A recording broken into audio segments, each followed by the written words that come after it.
Hiya folks, thanks for joining me. Let me introduce you to Pam. Pam is a 1985 2CV, what we restored approximately 3 years ago. At the time, Pam had a full respray inside and out, and she is still in lovely condition. Pam is also sitting on a galvanised chassis. The previous owner has done 3,500 miles, and he's recorded every trip he's done in the car. We have also fitted a brand new hood. Pam has covered 119,800 miles since new. Now we're very confident of this because we have all the MOTs going right back to Pam's very first MOT.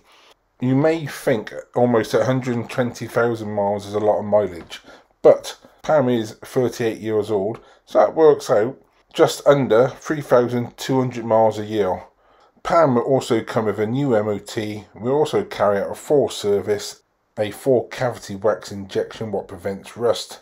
Also, we'll do our 422 point checklist, and Pam will come with a 12 months warranty or 6,000 miles, whatever comes first. Thanks for watching. Please like and subscribe.